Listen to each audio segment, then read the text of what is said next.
Hi hello friends, good evening all of you. MRL study studio ಚಾನಲ್ಗೆ ತಮಗೆಲ್ಲರಿಗೂ ಸ್ವಾಗತಿಸುತ್ತಾ, ಇವತ್ತಿನ ತರಗತಿಯಲ್ಲಿ ದೈಹಿಕ ಶಿಕ್ಷಣ ಶಿಕ್ಷಕರ ಒಂದು ಪಠ್ಯಕ್ರಮಕ್ಕೆ ಸಂಬಂಧಪಟ್ಟಂತಹ ದೈಹಿಕ ಶಿಕ್ಷಣ ಪಠ್ಯಪುಸ್ತಕ ಬಿಟ್ಟು ಇವಾಗ ಏನು ಮಾಡಿದ್ದಾರೆ, ಮೌಲ್ಯ ಶಿಕ್ಷಣ ಅಂತೇಳಿ ಮಾಡಿದ್ದಾರೆ. ಹಾಗಾಗಿ ಮೌಲ್ಯ ಶಿಕ್ಷಣದಲ್ಲಿಯೂ ಪ್ರಶ್ನೆಗಳು ಬರುವುದರಿಂದ ಅದು ಒಂದು ಸರಿ ನಾವು ಮಾಡೋಣ, ಎಲ್ಲ ಒಂದು ಲೆಸನ್ಗಳನ್ನು ಸವಿಸ್ತಾರವಾಗಿ ಅಧ್ಯಯನ ಮಾಡೋಣ ಅಂತ ಹೇಳ್ತಾ ಇವತ್ತಿನ ತರಗತಿಯನ್ನು ಪ್ರಾರಂಭಿಸ್ತಾ ಇದ್ದೀನಿ. ಈ ಒಂದು ಮೌಲ್ಯ ಶಿಕ್ಷಣದ ಮೇಲೆ ನಾನು 2 ತರಗತಿಗಳನ್ನು ಮಾಡಿದ್ದೀನಿ, 4 ಲೆಸನ್ಗಳು. ಪಾರ್ಟ್ 1 ಪಾರ್ಟ್ 2 ಅಲ್ಲಿ 2 ಸೇರಿಸಿ 4 ಲೆಸನ್ಗಳಲ್ಲಿ ಮುಗಿಸಿದ್ದೀನಿ. ಅಷ್ಟೇನು ಇಂಪಾರ್ಟೆಂಟ್ ಅಂತ ಏನು ಅನಿಸೋದಿಲ್ಲ, ಆದ್ರೂ ಎಲ್ಲಿ ಪಾಯಿಂಟ್ಸ್ ಇರ್ತಾವೆ ಅಂತ ಗೊತ್ತಿರೋದಿಲ್ಲ. 1 ಪಾಯಿಂಟ್ಸ್ ಆದರೂ ನಮಗೆ ಇಂಪಾರ್ಟೆಂಟೇ. ಹಾಗಾಗಿ ಪ್ರತಿಯೊಂದು ಲೆಸನನ್ನು ನಾನು ಏನು ಮಾಡ್ತಾಯಿದ್ದೀನಿ, ಅನಾಲಿಸಿಸ್ ಮಾಡ್ತಾಯಿದ್ದೀನಿ. ಎಲ್ಲೆಲ್ಲಿ ನಮಗೆ ಪಾಯಿಂಟ್ಸ್ಗಳು ಸಿಗ್ತಾವೆ ಅಲ್ಲಷ್ಟೇ ನಾವು ನೋಟ್ಸ್ ಮಾಡ್ಕೊಳ್ಳೋಣ. ಮಿಕ್ಕಿರೋದೆಲ್ಲ ನಮಗೆ ಮೌಲ್ಯ ಶಿಕ್ಷಣ ಅಂದರೆ ಅದರಲ್ಲಿ ಏನಿದೆ ಜಾಸ್ತಿ ಮೌಲ್ಯಗಳಿದ್ದಾವೆ, CET ಪರ್ಪೋಸ್ ಅಷ್ಟೇನಿಲ್ಲ. ಆದರೆ 4th ಲೆಸನಲ್ಲಿ ಲಾಸ್ಟಲ್ಲಿ ನಮಗೆ ಸ್ವಲ್ಪ ಅಲ್ಲಿ ಕಂಟೆಂಟ್ ಸಿಕ್ಕಿತ್ತು. ಇವತ್ತು 5ನೇ ಲೆಸನ್ ನೋಡೋಣ. ಎಲ್ಲಿ ಸಿಗುತ್ತೋ ಅಲ್ಲಷ್ಟೇ ನಾವು ನೋಟ್ಸ್ ಮಾಡ್ಕೊಳ್ಳೋಣ. ಆದರೆ ಓದೋದು ಮಾತ್ರ ಎಲ್ಲ ಒಂದು ಸರಿ ಸವಿಸ್ತಾರವಾಗಿ ತಿಳ್ಕೊಂಡು ಆಮೇಲೆ ನೋಟ್ಸ್ ಮಾಡಿಕೊಂಡು ಆಮೇಲೆ ಅದು ಅಷ್ಟೇ ಓದ್ಕೊಂಡ್ರೆ ನಮಗೆ ಏನಾಗುತ್ತೆ, ಸಾಕಾಗುತ್ತೆ. 5ನೇ ಲೆಸನ್ನು ಅನ್ಯರ ಸಾಂಸ್ಕೃತಿಕ ಮೌಲ್ಯಗಳನ್ನು ಮೆಚ್ಚೋಣ. ಅನ್ಯರ ಸಾಂಸ್ಕೃತಿಕ ಅಂದರೆ ಬೇರೆ ಬೇರೆ ಧರ್ಮಗಳಿರ್ತವೆ, ಆ ಧರ್ಮಗಳದ್ದು ಆ ದೇಶಗಳದ್ದು ಏನು ಮಾಡೋಣ, ಅವ್ರದ್ದೊಂದು ಸಂಸ್ಕೃತಿ ಅವರೊಂದು ಮೌಲ್ಯಗಳನ್ನು ಏನು ಮಾಡೋಣ, ಮೆಚ್ಚೋಣ ಅನ್ನೋದು ಒಂದು ಲೆಸನ್ ಅರ್ಥ ಆಗಿರ್ತೈತೆ. ಇಲ್ಲಿ ನೋಡಿರಿ, ಒಂದು ಸೊಡುಕು ಅಂತೇಳಿ ನಾವೇನು ಬಿಡಿಸ್ತೀವಲ್ಲ ಪೇಪರ್ಸಲ್ಲಿ, ಆ ಒಂದು ಸೊಡುಕು ಇಲ್ಲಿ ಕೊಟ್ಟಿದ್ದಾರೆ. ಇಲ್ಲಿ ಅಲ್ಲಿ ಸ್ವಲ್ಪ ಟಫ್ ಬರುತ್ತೆ, ಇಲ್ಲಿ ಸ್ವಲ್ಪ ಈಜಿ ಕೊಟ್ಟಿರ್ತಾರೆ. ಆ ಒಂದು ಸೊಡುಕನ್ನು ನಾವು ಇಲ್ಲಿ ಬಿಡಿಸೋಣ. ನಾವು ಕುಣಿಯುವಂತೆ ಮಾಡುವ ಪಂಜಾಬಿನ ಜನಪ್ರಿಯ ನೃತ್ಯ ಯಾವುದು? ನಾವು ಕುಣಿಯುವಂತೆ ಮಾಡುವ ಪಂಜಾಬಿನ ಜನಪ್ರಿಯ ನೃತ್ಯ ಇದೇನಿದೆ, ಎಡದಿಂದ ಬಲಕ್ಕೆ. ಎಷ್ಟನೇ ಕ್ವಶನ್ ಇದು? 2ನೇ ಕ್ವಶನು. ನೋಡಿರಿ, 2ನೇ ಕ್ವಶನ್ ಇದೆ. ಏನಿದೆ, ಎರಡು ಅಕ್ಷರ ತುಂಬಬೇಕು. 2 ಅಕ್ಷರ ಅದು ಕೊಟ್ಟಿದ್ದಾರೆ ನೋಡ್ರಿ. ಅದು ಬಂಗ್ರ ಆಗಿರ್ತೈತಿ. ಏನಾಗಿರ್ತೈತೆ? ಬಂಗ್ರ. ಜನಪ್ರಿಯ ಅನ್ನೋದಾಯಿತು. ಮುಸ್ಲಿಮರು ಪವಿತ್ರ ಯಾತ್ರಾ ಸ್ಥಳ. ಮುಸ್ಲಿಮರ ಪವಿತ್ರ ಯಾತ್ರಾ ಸ್ಥಳ 2 ಅಕ್ಷರ ಇದೆ. 3ನೇ ಕ್ವಶನ್ಸು. ಏನಂತೀವಿ ನಾವು? ಹಜ್ ಅಂತೇಳಿ ಸೋಷಲ್ ಸೈನ್ಸಲ್ಲಿ ಓದ್ತೀವಿ. ಹಜ್. ಇವಾಗ ಕ್ರೈಸ್ತರ ಪವಿತ್ರ ಗ್ರಂಥ. ಕ್ರೈಸ್ತರ ಪವಿತ್ರ ಗ್ರಂಥ ಯಾವುದು? ಅದು ಇಸ್ಲಾಂ ಬಂದರೆ ಅದು ಕುರಾನ್ ಆಗಿರ್ತೈತೆ, ಕ್ರೈಸ್ತರ ಬಂದರೆ ಬೈಬಲ್ ಆಗಿರ್ತೈತೆ. ತಮಿಳಿನಲ್ಲಿ ನಮಸ್ಕಾರದ ನುಡಿ ಏನು? ತಮಿಳಿನಲ್ಲಿ ನಮಸ್ಕಾರದ ನುಡಿ ಏನಂತೀವಿ ಅಂಥೇಳಿ ಇದು ಒಂದು ನೋಡ್ತೀನಿ, ನಾನು ಚೆಕ್ ಮಾಡ್ಕೊಂಡು ಹೇಳ್ತೀನಿ. ಇವಾಗ ಮುಸ್ಲಿಮರ ಪವಿತ್ರ ಗ್ರಂಥ ಯಾವುದು ಅಂದರೆ ಅದು ಕುರಾನ್ ಆಗಿರ್ತೈತೆ. ಉತ್ತರ ಭಾರತದ ಬಹುತೇಕರು ಮಾತನಾಡುವ ಭಾಷೆ ಯಾವುದು? ಯಾವುದು ಭಾಷೆ ಮಾತಾಡ್ತೀವಿ? ಇದನ್ನು ಕೂಡ 9 ಅಕ್ಷರ ಬರಬೇಕು. ಇದೊಂದು ನಾನು ಆಮೇಲೆ ನೋಡ್ಕೊಂಡು ಹೇಳ್ತೀನಿ. 9 ಅಕ್ಷರ ಬರಬೇಕಂತಿದೆ. ಇಸ್ಲಾಂ ಮತದ ಅನುಯಾಯಿಗಳ ಪ್ರಾರ್ಥನೆ ಮಾಡುವಂಥ ಸ್ಥಳ, ಅದಕ್ಕೇನಂತೀವಿ? ಮಸೀದಿ ಅಂತೇಳಿ ಕರಿತೀವಿ. ಅಲ್ಲೇ ತುಂಬಬೇಕು. ಅದು ಸುಮ್ಮನೆ ಲೇಟ್ ಆಗುತ್ತೆ, ಅದಕ್ಕೆಲ್ಲ ಬೇಡ, ಇಲ್ಲೇ ನೋಡ್ಕೊಂಡು ಹೋಗೋಣ. ಈಗ ಹಿಂದೂಗಳ ಪವಿತ್ರ ಗ್ರಂಥ ಯಾವುದು? ಭಗವದ್ಗೀತೆ. 5 ಅಕ್ಷರ ಇದೆ. ಮಹಾರಾಷ್ಟ್ರ ರಾಜ್ಯದ ಪ್ರಸಿದ್ಧ ಖಾದ್ಯ, ಅಲ್ಲಿ ಯಾವತ್ತು ತಿಂತಾರೆ ಜಾಸ್ತಿ ಖಾದ್ಯ ಅಂದರೆ ತಿಂಡಿ ಅಂತಂದರೆ ಅಲ್ಲಿ ಪಾವ್ಪುರಿ ತಿಂತಾರೆ ನೋಡ್ರಿ. ಸಿಖ್ಖರ ಉಪಾಸನಾ ಮಂದಿರ. ಸಿಖ್ಖರ ಉಪಾಸನಾ ಮಂದಿರ ಇರೋದು ಗುರುದ್ವಾರ ಅಂತೇಳಿ ಕರಿತೀವಿ. 4 ಅಕ್ಷರ ಇದೆ. ಪಾರ್ಸಿಗಳ ಪವಿತ್ರ ಗ್ರಂಥ ಜೆಂಡ್ ಅವ್ಯಸ್ತ. ಇಲ್ಲಿ ಅವ್ಯಸ್ತ ಅಷ್ಟೇ ಬರಬೇಕು, ಯಾಕಂದರೆ 3 ಅಕ್ಷರ ಕೊಟ್ಟಿದ್ದಾರೆ. ತ್ಯಾಗ ಬಲಿದಾನದ ಮಹತ್ವವನ್ನು ಆಚರಿಸುವ ಮುಸ್ಲಿಂ ಸಂಪ್ರದಾಯದ ಹಬ್ಬ ಯಾವುದಂದ್ರೆ ಅದು ಬಕ್ರೀದ್. 3 ಅಕ್ಷರ ಬಕ್ರೀದ್ ಆಗಿರ್ತದೆ. ಕ್ರೈಸ್ತರ ಧಾರ್ಮಿಕ ಆರಾಧನಾ ಕೇಂದ್ರ. 3 ಅಕ್ಷರ. ಕ್ರೈಸ್ತರ ಧಾರ್ಮಿಕ ಆರಾಧನಾ ಕೇಂದ್ರ, ಅದಕ್ಕೆ ಇಗರ್ಜಿ ಅಂತೇಳಿ ಕರೀತಾರೆ. ಇಗರ್ಜಿ. ಸೊಡಕಲ್ಲಿ ತುಂಬಿದರೆ ಲೇಟ್ ಆಗ್ತದೆ ಅಂತ ತುಂಬಲ್ಲ, ಎಲ್ಲ ಹೇಳ್ತಾ ಇದ್ದೀನಿ, ನೀವು ಬರ್ಕೊಂಡ್ರೆ ಬರ್ಕೊಳ್ರಿ. ಈಗ ಹೆಣ್ಣು ಮಕ್ಕಳು ಧರಿಸುವಂತಹ ಕಸೂತಿಯ ಅಲಂಕಾರವಿರುವ ಭಾರತೀಯ ಉಡುಪು ಯಾವುದು ಅಂದರೆ ಅದು ಲೆಹೆಂಗಾ. ದಾವಣಿ ಅಂತೀವಲ್ಲ, ಅದರಲ್ಲಿ 3 ಅಕ್ಷರ ತುಂಬೋದ್ರಿಂದ ಲೆಹೆಂಗಾ ಅಂತೇಳಿ ನಾವು ಹಾಕ್ತೀವಿ. ಸಿಖ್ಖರ ಆತ್ಮೀಯ ನಂಬಿಕೆ ಮತ್ತು ಶುಭಾಶಯಗಳ ನುಡಿ. ಇದನ್ನು ಗೊತ್ತಿಲ್ಲ ನನಗೆ, ನೋಡ್ಕೊಂಡು ಹೇಳ್ತೀನಿ ಆಮೇಲೆ. 9th ಕ್ಲಾಸ್ ಮಾಡೋ ಟೈಮ್ನಾಗ ಅದರಲ್ಲಿ ಇದು ಆ್ಯಡ್ ಮಾಡಿ ಹೇಳ್ತೀನಿ. ಯಾಕೆಂದರೆ ನಾನು ಮತ್ತೆ ಇದು PDF ತೆಗೆದ್ರೆ ಮತ್ತೆ ಇದರಲ್ಲಿ ಬರಬೇಕು, ಹಾಗಾಗಿ ಲೇಟ್ ಆಗುತ್ತೆ ಅದಕ್ಕೆ ಹೇಳಿ 3 ಮತ್ತೆ ನೋಡ್ಕೊಂಡು ಹೇಳ್ತೀನಿ. ಈಗ ನೋಡಿರಿ, ಹಿಂದೂಗಳ ಆರಾಧನಾ ಸ್ಥಳ. ಹಿಂದೂಗಳು ಎಲ್ಲಿ ಹೋಗ್ತೀವಿ ನಾವು? ದೇವಸ್ಥಾನಕ್ಕೆ ಹೋಗ್ತೀವಿ. 4 ಅಕ್ಷರ ಇದೆ, ದೇವಸ್ಥಾನ. ಜೈನ ದೇವಾಲಯಕ್ಕೆ ಏನಂತೀವಿ? 3 ಅಕ್ಷರ ಆದದ್ದು ಬಸದಿ. ಹಿಂದೂಗಳು ಆಚರಿಸುವ ಹಬ್ಬ ಪಾನಕ ಕೋಸಂಬರಿ ವಿತರಣೆ ಮಾಡುವಂಥದ್ದು, ಅದು ರಾಮನವಮಿ ಅಂತ ಮಾಡ್ತಾರೆ. ಇದು ದಕ್ಷಿಣ ಒಂದು ಕರ್ನಾಟಕದಲ್ಲಿ ಜಾಸ್ತಿ ಮಾಡ್ತಾರೆ, ಉತ್ತರ ಕರ್ನಾಟಕ ಅಷ್ಟು ಗೊತ್ತಿರೋದಿಲ್ಲ.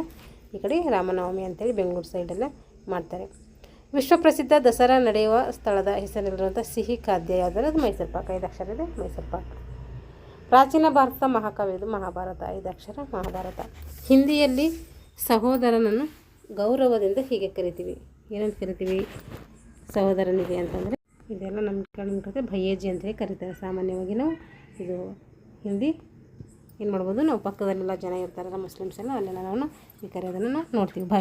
ಭಯ್ಯಜ್ಜಿ ಅಂತೇಳಿ ಕರಿತೀವಿ.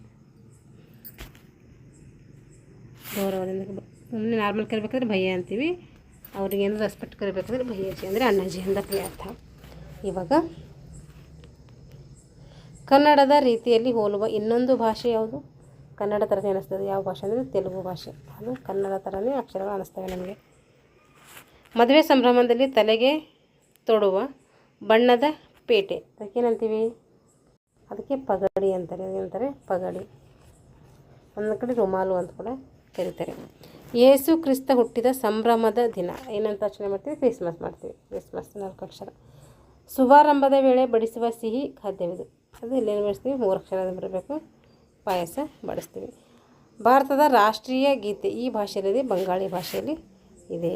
ನೋಡಿರಿ, ಮೇಲಿಂದ ಕೆಳಗೆ, ಕೆಳಗಿಂದ ಮೇಲೆ ಎಲ್ಲ ಆಯಿತು. ಇಲ್ಲಿ ನೀವು ಬೇಕಾದರೆ ತುಂಬಿಕೊಳ್ಬೋದು. 1-2-3 ಸಿಕ್ಕಿಲ್ವಲ್ಲ, ನಾನು ಆಮೇಲೆ ಅದನ್ನು ನೋಟ್ಸ್ ಮಾಡಿಕೊಂಡು ಹೇಳ್ತೀನಿ. ನೆಕ್ಸ್ಟ್ ಲೆಸನ್ ನಿಮಗೆ ಇಲ್ಲಿ ಆನ್ಸರ್ ಕೊಟ್ಟಿದ್ದಾರೆ ನೋಡಿರಿ. ಇಲ್ಲಿ ನಾನು ನೋಡಲೇ ಇಲ್ಲ. ಇದು ಆನ್ಸರ್ ಇದ್ದಾವೆ ನೋಡಿಕೊಂಡು ಫಿಲಪ್ ಮಾಡಿಕೊಡ್ರಿ. ಬೇಕಾದರೆ ಇದ್ದಾವೆ ಆನ್ಸರ್. ಯಾವ್ಯಾವ ಸಿಗಲಿಲ್ವಲ್ಲ, ಯಾವ ಸಿಕ್ಕಿಲ್ಲ ನನಗೆ.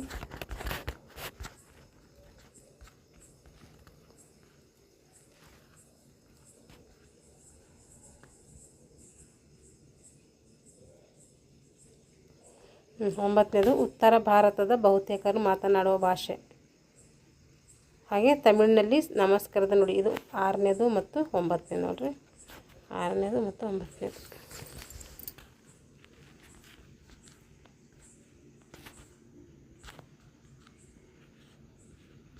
ಒಂಬತ್ತನೇದು 9 ಅಕ್ಷರ ಬರಬೇಕಂತ ಕೊಟ್ಟಿರಲಿಲ್ಲ. ಇದು 2 ಹಿಂದೆ 2 ಅಕ್ಷರ ಕೊಟ್ಟಿದ್ದಾರೆ ಹಿಂದಿ ಅಂತ ಹೇಳಿ. 9 ಅಕ್ಷರ ಬರಬೇಕಂತ ಹೇಳಿದ್ದಾರೆ. ಹಾಗೆ 6ನೇದನ್ನು ವಣಕಂ ಹೇಳ್ತೀವಿ. ವಣಕಂ ಅಂತ ಹೇಳ್ತೀವಿ ಅಂತ. ಇನ್ನೊಂದು ಯಾವುದೋ ಲಾಸ್ಟಿಗೆ ಯಾವುದೂ ಸಿಗಲಿಲ್ಲ.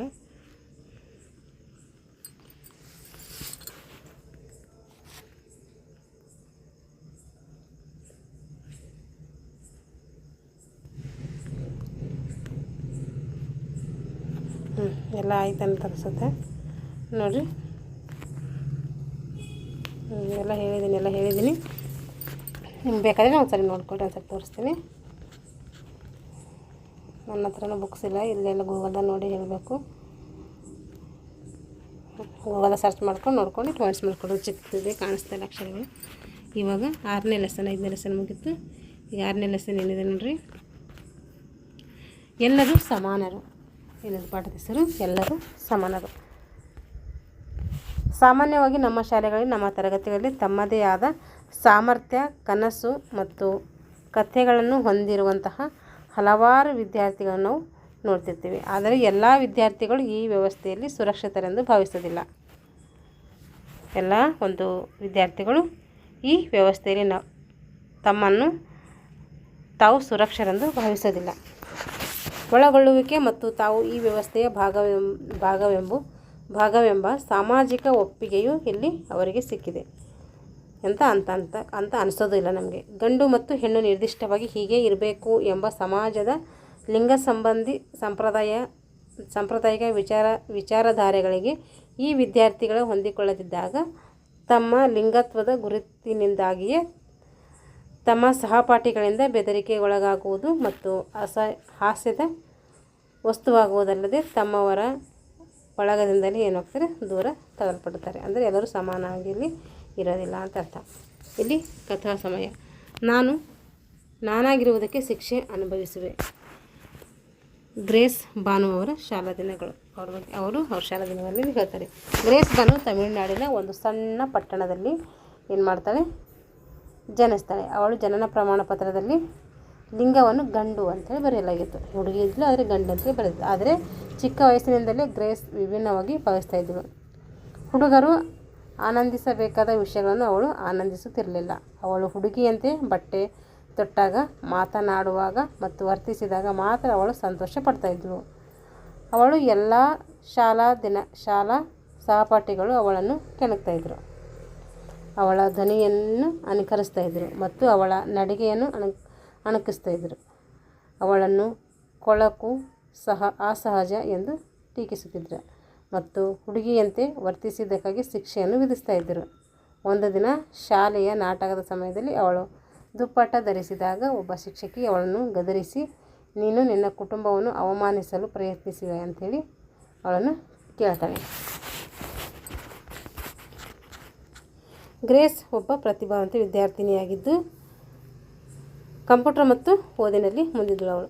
ಆದರೆ ಈ ಒಂದು ಭೇದ ಭಾವನೆ ಅವಳಿಗೆ ಏನಾಗ್ತಿರಲಿಲ್ಲ, ಇಷ್ಟ ಆಗ್ತಾ ಇರಲಿಲ್ಲ. ಎಷ್ಟು ಕೆಟ್ಟ ಪರಿಣಾಮವನ್ನು ಬೀರಿತೆಂದರೆ ಅವಳಿಗೆ ಶಾಲೆಯನ್ನೇ ಬಿಡಬೇಕಾಯಿತು. 2 ವರ್ಷಗಳ ಕಾಲ ಅವಳು ಮನೆಯಲ್ಲಿಯೇ ಒಂಟಿಯಾಗಿದ್ದರಿಂದ ಖಿನ್ನತೆಗೆ ಒಳಗಾಗಿದ್ದಳು. ಆದರೆ ಗ್ರೇಸ್ ಸೋಲನ್ನು ಒಪ್ಪಿಕೊಳ್ಳಲಿಲ್ಲ. ಅವಳು ತನ್ನನ್ನು ಬೆಂಬಲಿಸುವ ಜನರ ಗುಂಪನ್ನು ಕಂಡುಕೊಂಡು ತನ್ನ ಶಿಕ್ಷಣವನ್ನು ಮುಂದುವರಿಸ್ತಾಳೆ. ಮುಂದೆ ತಮಿಳುನಾಡಿನ ಮೊದಲ ಟ್ರಾನ್ಸ್ಜೆಂಡರ್ ಇಂಜಿನಿಯರಿಂಗ್ ವಿದ್ಯಾರ್ಥಿ ಆಗ್ತಾಳೆ. ಯಾವಾಗ ಅವಳು ಇಂದು ಅವಳು ಟ್ರಾನ್ಸ್ಜೆಂಡರ್ ಹಕ್ಕುಗಳ ಪರವಾಗಿ ಧ್ವನಿ ಎತ್ತುವ ಕಾರ್ಯಕರ್ತೆಯಾಗಿ ಶಾಲೆಯಲ್ಲಿ ಯಾವುದೇ ಮಗುವಿಗೆ ಅವರ ಲಿಂಗತ್ವದ ಗುರುತು ಅಥವಾ ಅವರ ಹಿನ್ನೆಲೆಯನ್ನು ಲೆಕ್ಕಿಸದೆ ಸುರಕ್ಷಿತ ಮನೋಭಾವ ಮೂಡುವಂತಹ ವಾತಾವರಣ ಕಲ್ಪಿಸಬೇಕೆಂದು ಅವಳು ಏನು ಮಾಡ್ತಾಳೆ, ಮನವರಿಕೆ ಮಾಡ್ತಾ ಇದ್ದಾಳೆ.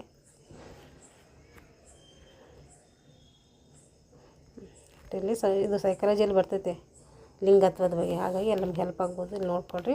ಸಾಮಾನ್ಯವಾಗಿ ನಾವು ಹುಟ್ಟಿದಾಗ ನಮ್ಮ ದೇಹವನ್ನು ಆಧರಿಸಿ ಏನು ಮಾಡ್ತಾರೆ, ಹೆಣ್ಣು ಗಂಡು ಅಂತೇಳಿ ವರ್ಗೀಕರಣ ಮಾಡ್ತಾರೆ. ಲಿಂಗತ್ವ ಅಂದರೆ ಜೆಂಡರ್, ಹುಡುಗಿ ಅಥವಾ ಹುಡುಗವನ್ನು ಗುರುತಿಸಲಿಕ್ಕೆ ಈ ಒಂದು ಪದವನ್ನು ಬಳಸ್ತಾರೆ. ಆದರೆ ಲಿಂಗತ್ವದ ಗುರುತು ಎಂದರೆ ನಾವು ಯಾರೆಂಬುದರ ಆಂತರಿಕ ಪ್ರಜ್ಞೆ. ಹಲವರಿಗೆ ಅವರ ಲಿಂಗ ಮತ್ತು ಲಿಂಗತ್ವ ಹೊಂದಾಣಿಕೆ ಆಗ್ತದೆ, ಕೆಲವರಿಗೆ ವಿಭಿನ್ನವಾಗಿರ್ತದೆ. ಉದಾಹರಣೆಗೆ, ಪುರುಷನಾಗಿ ಜನಿಸಿದ ಯಾರಾದರೂ ತಾವು ಮಹಿಳೆ ಎಂದು ಭಾವಿಸಬಹುದು.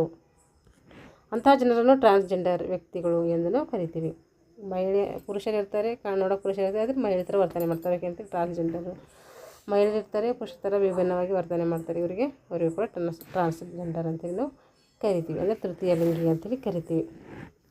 ಟ್ರಾನ್ಸ್ಜೆಂಡರ್ ವ್ಯಕ್ತಿಗಳ ಹಕ್ಕುಗಳ ರಕ್ಷಣಾ ಕಾಯ್ದೆ 2019 ಟ್ರಾನ್ಸ್ಜೆಂಡರ್ ವ್ಯಕ್ತಿಗಳ ಹಕ್ಕುಗಳನ್ನು ರಕ್ಷಿಸುತ್ತದೆ. 2009 ಟ್ರಾನ್ಸ್ಜೆಂಡರ್ ವ್ಯಕ್ತಿಗಳ ಹಕ್ಕುಗಳನ್ನು ಇದು ರಕ್ಷಣೆ ಮಾಡ್ತೈತಿ. ಇದು ಹಕ್ಕುಗಳ ರಕ್ಷಣೆ ಕಾಯ್ದೆ 2019ರಲ್ಲಿ ಬರ್ತೈತಿ. ಶಾಲೆಯಲ್ಲಿ, ಮನೆಯಲ್ಲಿ ಅಥವಾ ಸಮಾಜದಲ್ಲಿ ಅವರು ಲಿಂಗತ್ವದ ಗುರುತಿನ ಕಾರಣದಿಂದಾಗಿ ಯಾರನ್ನು ಅನ್ಯಾಯವಾಗಿ ನಡೆಸಿಕೊಳ್ಳಬಾರದು ಅವರಿಗೆ ಎಂದು ಈ ಕಾಯ್ದೆ ಹೇಳ್ತೈತೆ. ಟ್ರಾನ್ಸ್ಜೆಂಡರ್ ಜನರ ವಿರುದ್ಧ ತಾರತಮ್ಯ ಮಾಡುವುದು ಇದೊಂದು ಅಪರಾಧ ಆಗಿರ್ತೈತಿ. ಹಂಗೇನಾರ ಮಾಡಿದ್ರೆ ನಿಮಗೆ ಶಿಕ್ಷೆ ಆಗ್ತೈತಿ. ಶಾಲೆಯಲ್ಲಿನ ನಿರಂತರ ಟೀಕೆಯಿಂದ ಗ್ರೇಸ್ ಅವರ ಮಾನಸಿಕ ಆರೋಗ್ಯದ ಮೇಲೆ ಪರಿಣಾಮ ಬೀರಿತು. ನಿಮ್ಮ ತರಗತಿಯಲ್ಲಿ ಯಾರಾದರೂ ತಮ್ಮ ಲಿಂಗತ್ವದ ಅಭಿವ್ಯಕ್ತಿಯಾಗಿ ಸಮಸ್ಯೆಗಳನ್ನು ಎದುರಿಸಿದರೆ ನೀವೇನು ಮಾಡ್ತೀರಿ? ಯಾವುದಾದರೂ ವಿದ್ಯಾರ್ಥಿಯು ತಮ್ಮ ಲಿಂಗತ್ವದ ಗುರುತು ಅಥವಾ ಅಭಿವ್ಯಕ್ತಿಯಿಂದಾಗಿ ಸಮಸ್ಯೆಗಳನ್ನು ಎದುರಿಸುತ್ತಿದ್ದಾರೆ ಎಂಬುದನ್ನು ಖಚಿತಪಡಿಸಿಕೊಳ್ಳಲು ಶಾಲೆಯು ಕೈಗೊಳ್ಳಬಹುದಾದ 3 ಕ್ರಮಗಳಲ್ಲಿ ಬರೆಯಬೇಕು. ನಾನು ಭಯ ಅಥವಾ ನಾಚಿಕೆ ಇಲ್ಲದೆ ಘನತೆಯಿಂದ ಬದುಕಲು ಅರ್ಹ. ನಾನು ಹುಡುಗಿಯಾಗಿರಲಿ, ಹುಡುಗನಾಗಿರಲಿ ಅಥವಾ ಟ್ರಾನ್ಸ್ಜೆಂಡರ್ ವ್ಯಕ್ತಿಯಾಗಿರಲಿ, ನಾನು ಸುರಕ್ಷತೆ, ಗೌರವ, ದಯೆಗೆ ಅರ್ಹ ಎಂಬ ಮನೋಭಾವನೆ ಇರಬೇಕು. ಇಲ್ಲಿ ನೋಡಿ, ಎಲ್ಲ ಲಿಂಗತ್ವದವರ ಸುರಕ್ಷತೆ ಮತ್ತು ಗೌರವ ಮತ್ತು ಒಳಗೊಳ್ಳುವಿಕೆ. ಪ್ರತಿದಿನವೂ ನಾವು ವಿಭಿನ್ನ ಲಿಂಗತ್ವದ ವಿಭಿನ್ನ ಅನುಭವಗಳನ್ನು, ದೃಷ್ಟಿಕೋನಗಳನ್ನು ಮತ್ತು ಸಾಮರ್ಥ್ಯಗಳನ್ನು ಹೊಂದಿರುವ ಜನರೊಂದಿಗೆ ಸಂಪರ್ಕದಲ್ಲಿರ್ತೀವಿ. ವಿವಿಧ ಸಂದರ್ಭಗಳಲ್ಲಿ ವ್ಯಾಪಕವಾದಂತಹ ಲಿಂಗತ್ವ ತಾರತಮ್ಯವನ್ನು ಸಹ ನಾವು ನೋಡುತ್ತೇವೆ. ಆದರೆ ನಮ್ಮೆಲ್ಲರ ಆಲೋಚನೆ, ಭಾವನೆ, ಸಾಮರ್ಥ್ಯಗಳಲ್ಲಿ ಹೋಲಿಕೆ ಮತ್ತು ವ್ಯತ್ಯಾಸಗಳು ಕಂಡುಬರ್ತವೆ. ಸಮಾಜದ ನಿಜವಾದ ವ್ಯಕ್ತಿಯು ವೈವಿಧ್ಯತೆಯನ್ನು ಒಪ್ಪಿಕೊಳ್ಳುವುದರಲ್ಲೇ ಇದೆಯೋ. ಒಗ್ಗಟ್ಟು ಮತ್ತು ಸಾಮೂಹಿಕ ಬೆಳವಣಿಗೆಗೆ ಅಡಿಪಾಯವಾಗಿ ಈ ಶಕ್ತಿಯನ್ನು ಹೇಗೆ ಬಳಸಬಹುದು ಎಂಬುದನ್ನು ನಾವಿಲ್ಲಿ ಕಂಡುಕೊಳ್ಳಬಹುದು. ಇಲ್ಲಿ ವಿದ್ಯಾರ್ಥಿಗಳಿಗೆ ಸಣ್ಣ ಗುಂಪುಗಳು ಚರ್ಚಿಸಲು ಹೇಳಬೇಕು ಶಿಕ್ಷಕರು. ಯಾರನ್ನಾದರೂ ಅವರ ದೇಹದ ಆಕಾರದ ಆಧಾರದ ಮೇಲೆ ನಿಂದಿರಿಸುವುದನ್ನು ಅಥವಾ ವಿಮರ್ಶೆ ಮಾಡುವುದನ್ನು ನೀವು ನೋಡಿದ್ದೀರಾ?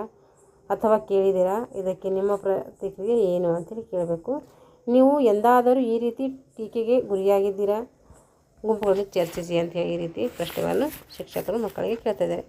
ಈಗ ಸಾಮಾನ್ಯವಾಗಿ ಮಾನವನು ದೇಹವನ್ನು ಹೆಣ್ಣು, ಗಂಡು ಮತ್ತು ಅಂತರ್ಲಿಂಗಿ ಇಂಟರ್ಸೆಕ್ಸ್ ಎಂದು ವರ್ಗೀಕರಿಸಬಹುದು. ಕೆಲವು ವಿಷಯಗಳಲ್ಲಿ ಸಹಾಯಕವಾದರೂ ಅವು ಲಿಂಗತ್ವ ತಾರತಮ್ಯಕ್ಕೆ ಮೂಲವಾಗಬಾರದು. ನಾವು ಎಲ್ಲರನ್ನೂ ಗೌರವಿಸಬಹುದಾದಂಥ ಮತ್ತು ಯಾರನ್ನು ಅಪಹಾಸ್ಯ ಮಾಡಬಾರದು. ನಮ್ಮ ದೇಹದ ಪ್ರಕೃತಿಯ ಸೃಷ್ಟಿಯಾಗಿದೆ. ನಮ್ಮ ದೇಹ ನಾವು ಮಾಡ್ಕೊಳ್ಳೋದಿಲ್ಲ, ಇದು ಪ್ರಕೃತಿಯಿಂದ ಸೃಷ್ಟಿಯಾದದ್ದು. ನಮ್ಮ ಇಚ್ಛೆಗನುಗುಣವಾಗಿ ನಮ್ಮ ದೇಹವನ್ನು ಸೃಷ್ಟಿಸಲಾಗೋದಿಲ್ಲ. ನಾವು ಹೆಂಗಿರಬೇಕು ಹಾಗೆ ನಾವು ರೆಡಿ ಮಾಡ್ಕೊಳ್ಳೋಕ್ಕಾಗೋದಿಲ್ಲ. ಪ್ರಕೃತಿ ನಮ್ಮನ್ನು ವಿಭಿನ್ನವಾಗಿ ಸೃಷ್ಟಿಸಿದೆ. ಅವಳಿಯ ಮಕ್ಕಳನ್ನು ಒಳಗೊಂಡಂತೆ ಯಾವುದೇ ವ್ಯಕ್ತಿಗಳು ಪ್ರತಿಯೊಬ್ಬ ವಿಷಯದಲ್ಲೂ ಏನಾಗಿದ್ದಾನೆ ಒಂದೇ ರೀತಿ ಇರೋದಿಲ್ಲ, ಭಿನ್ನ ಭಿನ್ನವಾಗಿ ಇರ್ತಾರೆ. 8 ರಿಂದ 15 ವರ್ಷಗಳ ನಡುವೆ ಪ್ರೌಢ ವ್ಯವಸ್ಥೆಯ ಆರಂಭದೊಂದಿಗೆ ಲಿಂಗಗಳು ಏನಾಗ್ತವೆ, ಲಿಂಗಗಳ ನಡುವಿನ ವ್ಯತ್ಯಾಸ ಹೆಚ್ಚಾಗಿ ಇಲ್ಲಿ ಸೃಷ್ಟಿಯಾಗ್ತವೆ. 8 ರಿಂದ 15 ವರ್ಷಗಳ ಒಂದು ಮಕ್ಕಳು ಏನು ಮಾಡ್ತವೆ, ಲಿಂಗ ಒಂದು ಭೇದ ಭಾವ ಇಲ್ಲಿ ಹೆಚ್ಚಾಗ್ತವೆ,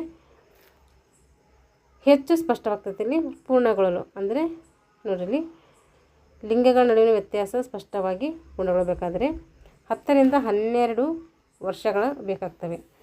ಪ್ರೌಢವ್ಯವಸ್ಥೆಯ ಬದಲಾವಣೆಗಳು ಎಲ್ಲ ಲಿಂಗಗಳಲ್ಲಿ ಮೂಲಭೂತ ಮಟ್ಟದಲ್ಲಿ ಹೋಲ್ತವೆ, ಏಕೆಂದರೆ ಅಗತ್ಯ ಇರುವ ಎಲ್ಲ ಹಾರ್ಮೋನುಗಳು ವಿಭಿನ್ನ ಪ್ರಮಾಣದಲ್ಲಿ ನಮ್ಮೆಲ್ಲರಲ್ಲೂ ಇರ್ತವೆ. ನಮ್ಮಲ್ಲಾಗುವ ಬದಲಾವಣೆಗಳು ಹಾರ್ಮೋನುಗಳ ಪ್ರಮಾಣದಿಂದ ಬದಲಾಗ್ತಾ ಇರ್ತವೆ. ಉದಾಹರಣೆಗೆ, ಎತ್ತರ, ತೂಕ ಹೆಚ್ಚಾಗ್ತದೆ. ಗಂಡು ಮಕ್ಕಳು ಹೆಚ್ಚು ಸ್ನಾಯುಗಳನ್ನು ಬೆಳೆಸಿಕೊಳ್ಳುತ್ತಾರೆ ಮತ್ತು ಹೆಣ್ಣು ಮಕ್ಕಳು ದೇಹದಲ್ಲಿ ಹೆಚ್ಚು ಕೊಬ್ಬಿನ ಅಂಶ ಕಂಡುಬರ್ತೈತಿ. ಸ್ತನ ಬೆಳವಣಿಗೆ ಆಗ್ತೈತಿ ಮತ್ತು ಸೊಂಟ ಅಗಲವಾಗುವಿಕೆ ಹೆಣ್ಣು ಮಕ್ಕಳಲ್ಲಿ ಹೆಚ್ಚಾಗಿ ಕಂಡುಬರ್ತೈತಿ. ಇದು ಜನನಾಂಗದ ಸುತ್ತ ಮತ್ತು ಕಂಕುಳಿನಲ್ಲಿ ಕೂದಲು ಬೆಳೀತವೆ. ಗಂಡು ಮಕ್ಕಳಲ್ಲಿ ಹೆಚ್ಚು ದೇಹದ ಕೂದಲು ಅಂದರೆ ಮುಖವನ್ನು ಒಳಗೊಂಡಂತೆ ಆಳ ಧ್ವನಿ ಮತ್ತು ಭುಜ ಅಗಲವಾಗುವುದನ್ನು ಗಮನಿಸುತ್ತೀವಿ. ಸಂತಾನೋತ್ಪತ್ತಿ ಅಂಗಗಳು ಗಂಡು ಮಕ್ಕಳಿಗಿಂತ ಸುಮಾರು 2 ವರ್ಷ ಮೊದಲು ಹೆಣ್ಣು ಮಕ್ಕಳಲ್ಲಿ ಬೆಳೀತೈತೆ ಮತ್ತು ಕಾರ್ಯನಿರ್ವಹಿಸಲು ಪ್ರಾರಂಭಿಸುತ್ತದೆ. ಮೆದುಳು 22 ರಿಂದ 24 ವರ್ಷ ವಯಸ್ಸಿನ ಹೊತ್ತಿಗೆ ಸಂಪೂರ್ಣವಾಗಿ ಬೆಳೆದು ಪಕ್ವವಾಗ್ತದೆ. ಇದು ವೆರಿ ಇಂಪಾರ್ಟೆಂಟು, ನೀವು ಪಾಯಿಂಟ್ಸ್ ಮಾಡ್ಕೊಳ್ಬೇಕು. ಯಾಕೆಂದರೆ ಸೈಕಾಲಜಿಯಲ್ಲಿ ಲಿಂಗದ ಮೇಲೆ ಪ್ರಶ್ನೆಗಳು ಬರ್ತವೆ, ಹಾಗಾಗಿ ಇದು ಇಂಪಾರ್ಟೆಂಟ್ ನಮಗೆ. ಈ ಬದಲಾವಣೆಗಳು ನಾವು ಬದುಕಲು ಮತ್ತು ಸಂತಾನೋತ್ಪತ್ತಿಗೆ ಏನು ಮಾಡ್ತೇವೆ, ಸಹಾಯ ಮಾಡ್ತೇವೆ. ಇದರಿಂದಾಗಿ ಪೀಳಿಗೆ ಮುಂದುವರೆಯಬಹುದು. ಬದಲಾವಣೆಗಳು ವ್ಯಕ್ತಿಯಿಂದ ವ್ಯಕ್ತಿಗೆ ಬದಲಾಗ್ತಾ ಇರ್ತವೆ. ಇದು ಅವರ ಆನುವಂಶಿಕ ರಚನೆ, ಹಾರ್ಮೋನುಗಳು, ಇತರ ಜೈವಿಕ ಅಂಶಗಳು, ಪೋಷಕಾಂಶಗಳಂತಹ ನಾನಾ ಅಂಶಗಳ ಮೇಲೆ ಅವಲಂಬನೆ ಆಗಿರ್ತೈತಿ. ವಿಭಿನ್ನ ಲಿಂಗಗಳು ದೇಹಗಳ ಹೇಗೆ ಕಾರ್ಯನಿರ್ವಹಿಸುತ್ತವೆ ಎಂಬುದನ್ನು ಈಗ ಅರ್ಥ ಮಾಡಿಕೊಳ್ಳೋಣ. ನಮಗೆ ಎಲ್ಲ ಲಿಂಗಗಳನ್ನು ಸಮಾನವಾಗಿ ಗೌರವಿಸಲು ಮತ್ತು ನಮ್ಮ ದೇಹದೊಂದಿಗೆ ಗೌರವದಿಂದ ನಡೆದುಕೊಳ್ಳಲು ಸಹಾಯ ಮಾಡ್ತೈತೆ. ಯಾರಾದರೂ ಗೌರವದಿಂದ ಅಂದರೆ ಅವರ ಹಕ್ಕುಗಳ ಉಲ್ಲಂಘನೆ ಆದಾಗ ಅವರ ಪರವಾಗಿ ನಿಲ್ಲುವುದು ಎಂದರ್ಥ. ಜನರು ಯಾರನ್ನಾದರೂ ಅವರ ದೇಹ ಮತ್ತು ನಿರ್ವಹಿಸುವಂತಹ ಕಾರ್ಯಗಳಿಗಾಗಿ ಟೀಕೆ ಮಾಡುವುದು, ಕೆಣಕುವುದು ಅಥವಾ ಅವಮಾನಿಸುವುದನ್ನು ಕಂಡರೆ ನಾವೇನು ಮಾಡ್ಬೋದು, ಅಲ್ಲಿ ಮಧ್ಯಪ್ರವೇಶ ಮಾಡಿ ಅದನ್ನು ಬಗೆಹರಿಸ್ಬೋದು.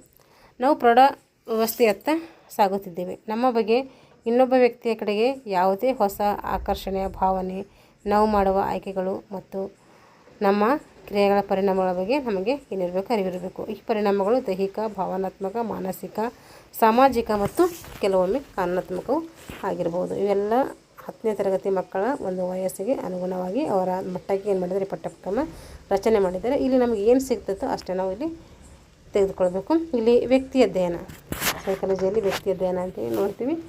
ವ್ಯಕ್ತಿ ಅಧ್ಯಯನ ಕೊಟ್ಟವರು DF ಬುಕ್ಸ್. ವಿದ್ಯಾರ್ಥಿನಿಯೊಬ್ಬಳಿಗೆ 15 ವರ್ಷ ಆಗಿದೆ. ಇಲ್ಲಿ ಅವಳು 8ನೇ ತರಗತಿಯಲ್ಲಿದ್ದಾಗಿನಿಂದ ಅವಳ ಗೆಳತಿಯು ಸೋದರ ಸಂಬಂಧಿಯಾದಂಥ ಹುಡುಗನ ಮೇಲೆ ಆಕರ್ಷಣೆಯಾಗಿದೆ. ಅವನು ಅವಳಿಗಿಂತ 12 ವರ್ಷ ದೊಡ್ಡವನು. ಅವನು ಬೇರೆಯವರಿನಲ್ಲಿ ವಾಸಿಸುತ್ತಿದ್ದಾನೆ ಮತ್ತು ಒಂದು ಅಂಗಡಿಯಲ್ಲಿ ಕೆಲಸ ಮಾಡುತ್ತಿದ್ದಾನೆ. ಅವನು ಅವಳ ಹಳ್ಳಿಗೆ ಬಂದಾಗಲೆಲ್ಲ ಅವರಿಬ್ಬರು ಭೇಟಿಯಾಗ್ತಾರೆ.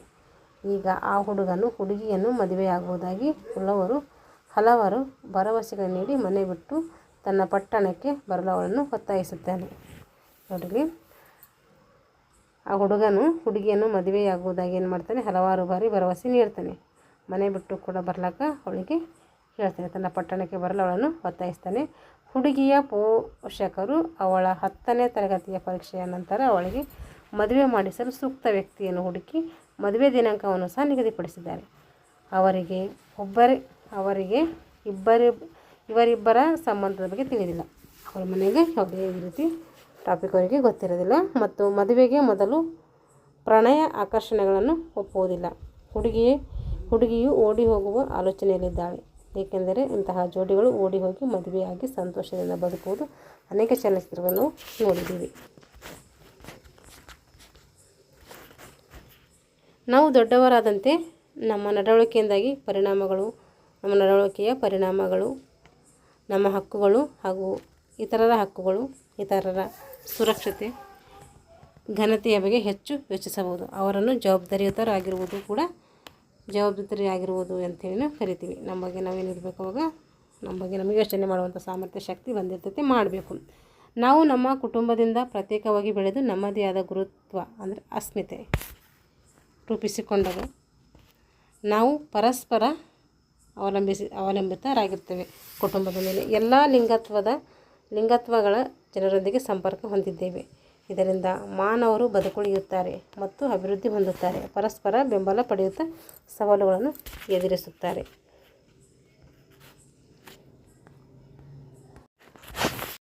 ಈ ರೀತಿ ಮಾಡ್ತಾ ಇದ್ದಾರೆ ಅಂದರೆ ನಾವು ಏನೇನು ಮಾಡ್ಬೋದು ಅಂತೇಳಿ ಗುಂಪಿನಲ್ಲಿ ಚರ್ಚೆ ಮಾಡಬೇಕು. ಇಂಥ ಸನ್ನಿವೇಶಗಳು ಅವನ ಮತ್ತು ಅವಳ ಜವಾಬ್ದಾರಿಗಳೇನು, ಈ ರೀತಿ ಸನ್ನಿವೇಶಗಳು ಬಂದಾಗ ಹುಡುಗಿ ಮತ್ತು ಹುಡುಗನ ಜವಾಬ್ದಾರಿಗಳೇನು, ಬಾಲ್ಯ ವಿವಾಹದಿಂದ ಏನು ಪರಿಣಾಮಗಳಾಗ್ತವೆ, ಹುಡುಗಿ ಮತ್ತು ಹುಡುಗನಿಗೆ ಮದುವೆಯ ಕಾನೂನುಬದ್ಧ ವಯಸ್ಸೆಷ್ಟು, ಲೈಂಗಿಕ ಚಟುವಟಿಕೆ ಒಪ್ಪಿಗೆ ಅಥವಾ ಅನುಮತಿ ನೀಡಲು ಕಾನೂನುಬದ್ಧ ವಯಸ್ಸು ಎಷ್ಟಿರಬೇಕು, ನಿಕಟ ಸಂಬಂಧಗಳಲ್ಲಿ ಸಕಾರಾತ್ಮಕ ನಕಾರಾತ್ಮಕ ನಡವಳಿಕೆಗಳು ಯಾವ್ಯಾವು, ನಿಮ್ಮ ಜೀವನದಲ್ಲಿ ಯಾವ ಸುರಕ್ಷಿತ ವ್ಯಕ್ತಿಯೊಂದಿಗೆ ಈ ಕುರಿತಾದ ಸಮಸ್ಯೆಗಳನ್ನು ಚರ್ಚಿಸಬಹುದು ಎಂದು ಯೋಚಿಸಿ.